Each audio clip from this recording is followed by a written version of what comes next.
The evolution of communication through ages. Communication is very important. It is a key to understanding between people. Through the years, communication has evolved. The way people communicate with each other today is entirely different from the prehistoric era. The communication before is really different from now because of the technology. Technology has indeed refined communication because people will no longer have to wait for years, months, weeks, and days to receive an information or message. Let us see how communication evolved throughout the years. First is cave paintings, the oldest form of symbols used for communication. According to theories, cave paintings were created to mark a territory or to record events. The oldest cave painting was discovered inside Chauvet Cave in France around 30,000 BC. Symbols. Our early ancestors have used different variations of signs and symbols to communicate. Around 10,000 BC, petroglyphs were created. They were carvings in the rock surface, usually referred to as a rock art. In 9000 BC, pictograms were developed in which ancient people logographic image to tell a story. Later on, ancient cultures developed ideograms. Egyptians had their hieroglyphs. Chinese created characters. And lastly, the alphabet, which redefined language and communication, was developed around 2000 BC. Smoke signals. Apart from letters and symbols, ancient people also rely on elements to communicate.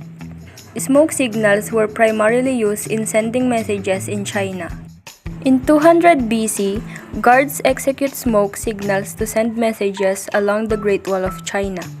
In 150 BC, Greek historian Polybius developed smoke signals representing the alphabet. Carrier pigeons. As we all know, pigeons are naturally great with directions. Over 200 years ago, the ancient Roman used pigeons as primary messengers between military men. In the 12th century, messenger pigeons were widely used. According to naval chaplain Henry Tionge, merchants used pigeon as a postal service. They also played a vital role in the World Wars I and II. Postal system. During the ancient period, Egyptians used courier serve to send out decrees in 2400 BC. Until now, a piece of mail which dates back to 255 BC is still preserved. Postal systems were also organized in Persia, China, India, and Rome before. On the other hand, it was only in 1653 when Frenchman de Vallière started a postal system in Paris, which involved the use of mailboxes and delivery of paid envelopes. Newspaper. In 1440, German Johannes Gutenberg developed the printing press system, which radically changed communication forever. With this, the newspaper began to flourish in the 16th century.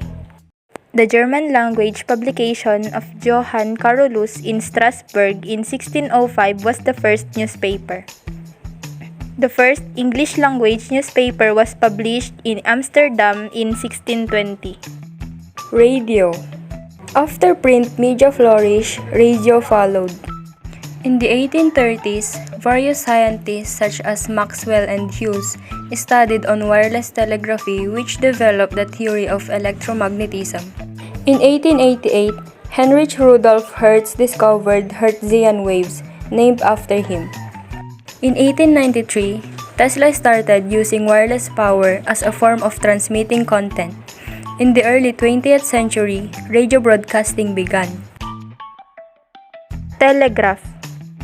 Telegraph communication started after Samuel Morse invented the Morse code, which encoded the ISO basic Latin alphabet. The Morse code transmitted messages through series of clicks, tones, and lights. In 1830, Morse integrated the Morse code in telegraphy technology that revolutionized the long-distance communication.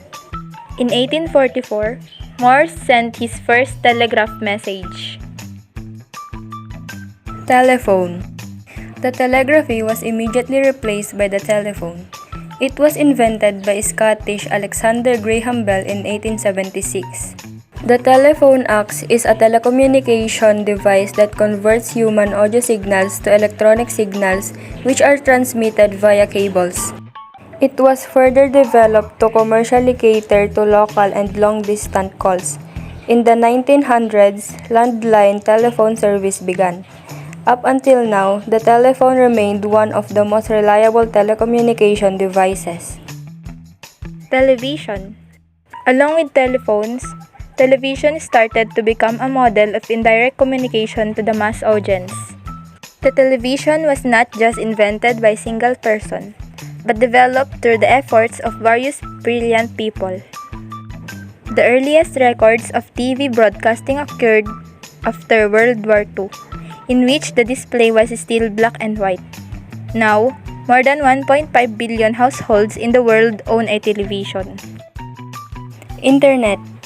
After the creation of computers in 1950s, the ARPANET, which was the early predecessor of the Internet, was developed. The ARPANET was designed to manage communication between ARPA computer terminals in the 1960s. The term Internet first emerged in 1973. The first Internet service provider was the Telenet. In 1983, the domain system started. In 1991, Tim Berners-Lee, a scientist at CERN, introduced the World Wide Web, which definitely started the modern Internet. Email. With the onset of the Internet, electronic mails started to become popular. Although emails came before the ARPANET, however, it was offline. In 1975, John Vital developed a software to organize emails. From that time, 75% of ARPANET traffic was email. In 1994, Yahoo was born. It was followed by the other mailing platforms including Hotmail and Google Mail. Text message. The first official SMS messaging took place on December 3, 1992, when Neil Popworth, an engineer of SEMA Group, used a computer to send Merry Christmas through the Vodafone network. In 1994, the Radio Lenja was the first network service provider to carry out person-to-person text messaging. Now, SMS has evolved in which over 9 trillion SMS are sent every year. Social media. The latest mode of communication in the digital era is the use of social media platforms. It has become more available because of the proliferation of smartphones where social media apps can easily be installed. In 2004, Facebook was created by Mark Zuckerberg. Today, the Messenger is one of the most widely used messaging apps. There are more than 2 billion Facebook users worldwide.